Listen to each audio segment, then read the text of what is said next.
Então, nós iremos proceder agora com a resolução do nosso exercício do exame de 2025 da primeira chamada, ok? Então, eles seguiram, que eles disseram que iam avaliar, só o exercício 1 está um pouco diferente, ok? Que o iniciado está aí em cima, né? Ele nos fala de um prisma quadrangular reto situado no primeiro dedo que está assente pela base no plano de topo beta. E dizem que temos que representar as projeções da secção produzida por um plano de nível alfa, ok? Considerando que depois temos aqui os pontos, né? Onde dizem-nos que temos um plano beta que faz com o plano horizontal de projeção um ângulo de 60 graus. E nós sabemos que quando faz com o plano horizontal de projeção está em cima, né? Está no plano frontal de projeção, ok? Depois dizem os pontos A e B, né? Deram-nos vértices consecutivos, ok? Depois nos dão a altura e depois o plano secante, ok? Então vamos fazer essa resolução.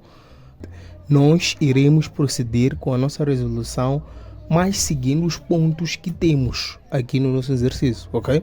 Esses pontos aqui são essenciais, eles têm que ser seguidos, ok? Então, nesse caso, vamos iniciar, ok?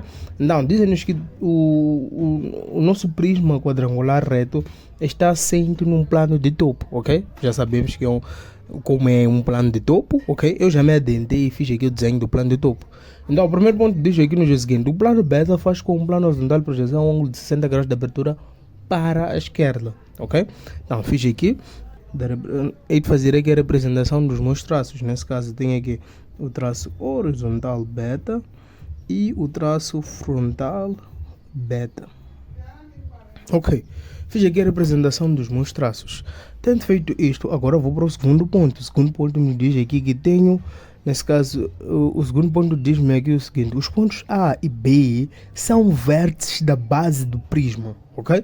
Então temos o vértice A que nos dá um afastamento e cota, e depois vértice B nos dá um afastamento e cota, ok? E nós sabemos que sempre que nós lidamos com um plano de topo, temos que encaixar o que? As cotas. Nesse caso, iremos encaixar aqui a cota do vértice A, ok? Então, encaixando a cota no afastamento, então, fiz aqui a representação dos vértices, ok? Então, tendo feito a representação dos vértices, tenho que começar a fazer a minha projeção. Nesse caso, não precisamos ler todo o exercício, nós só precisamos seguir os pontos. Caso contrário, não terão aqui pontos gigantes que nós temos aqui, ok? Então, vamos seguir esses pontos. Agora estamos no segundo ponto, ok? O segundo ponto já nos diz, basicamente, o que nós temos que fazer quando nós lidamos com o plano de topo. Nesse caso, nós iremos procurar a verdadeira grandeza da base, ok? Então, vamos fazer aqui o rebatimento, ok?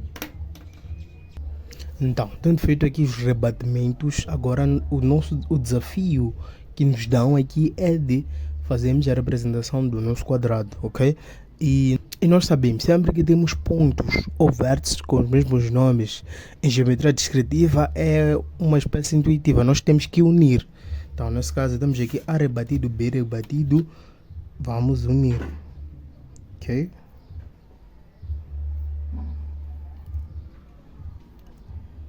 Ok, então fizemos ali a união. Agora o que nós temos que fazer? O que temos que fazer agora é representar o nosso quadrado. E para que possamos fazer a representação do nosso quadrado, ok? Aqui, tendo dois vértices consecutivos, é muito simples. Só precisamos vir até aqui, colocamos a ponta seca no A, fazemos a abertura até B e traçamos ali o nosso arco.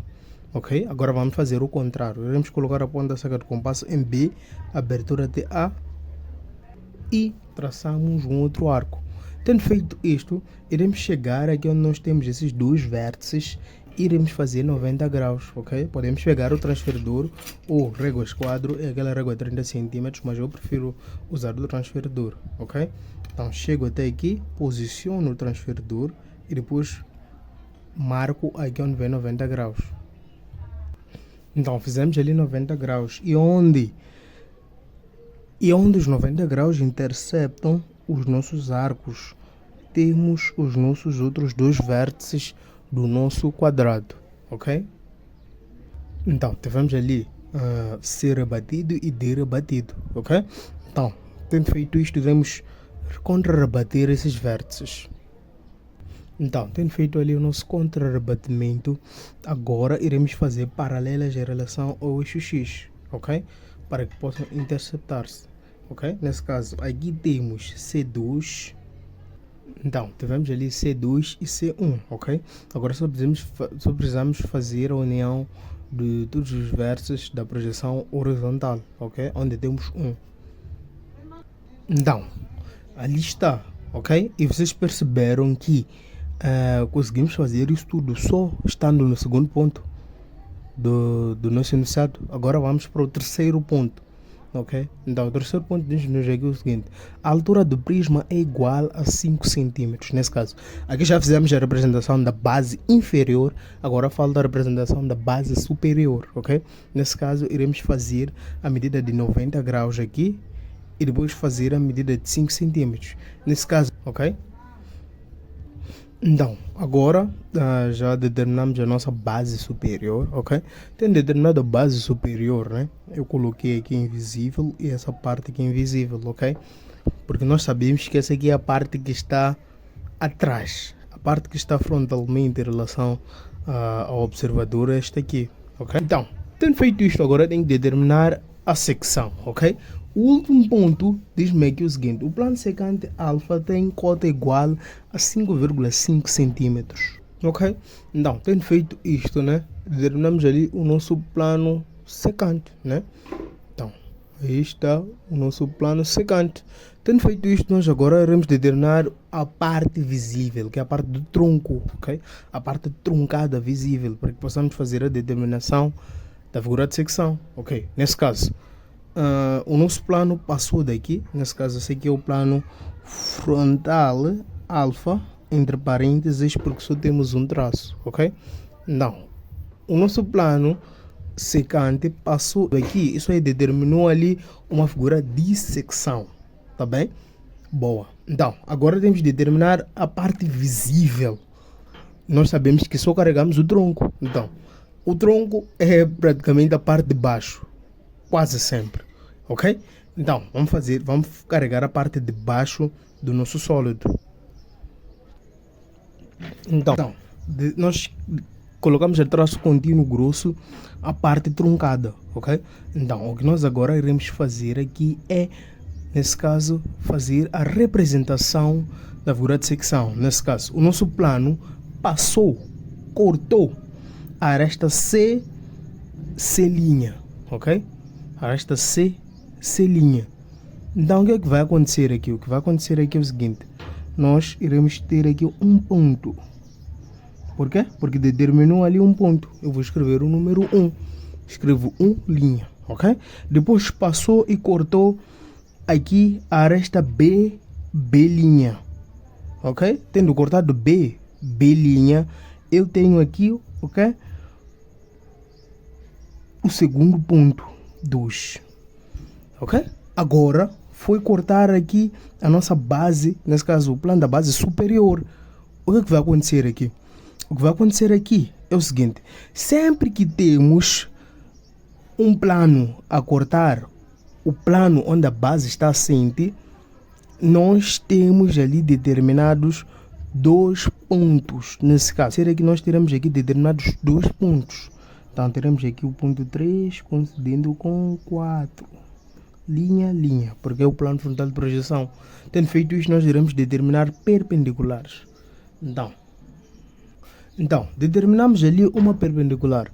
Tendo determinado aqui a perpendicular, o que nós iremos fazer? Nós tivemos ali o ponto 1 seccionando a nossa aresta C linha, ok? Seccionando C linha. Então, aqui tem que vir parar entre C e C linha, que é esse aqui, C linha. Então, a perpendicular vem para aqui. Temos ali o ponto 1. Ok? Agora, temos aqui seccionando B linha. Então, temos que ir parar onde temos B linha. Temos aqui o ponto 2. Tendido ali o ponto 2, depois temos aqui onde temos 2 pontos, 3 coincidendo com 4. Nesse caso, isso aqui foi cortar a nossa base superior. Então, tem que vir parar onde cortou a nossa base superior. A base é o quadrado. Então, está aqui o quadrado. E onde a nossa perpendicular vem toca um primeiro ponto do quadrado e depois o segundo ponto do quadrado, temos ali determinados os nossos pontos, né? Muito simples. Então, aqui tem o ponto 3 e aqui tem o ponto 4. Ok, tendo obtido isso, agora tenho que unir esses pontos. Então, a nossa figura de secção foi ter esse formato, depois temos unido todos os pontos que nós obtivemos na secção. Então, agora nós temos que fazer o quê? Carregar o nosso tronco, ok? Então, isso aqui já é bem simples, acho que imaginando já sabes, já consegues perceber quais são as partes que nós temos que carregar, ok? Porque isso chegou e descascou praticamente essa parte aqui de cima. Então, a parte que há de ficar é a parte de trás, que é o nosso tronco. Ok? Então vamos carregar. E assim mesmo determinamos a secção no nosso exercício, ok? Foi um exercício bem razoável, né?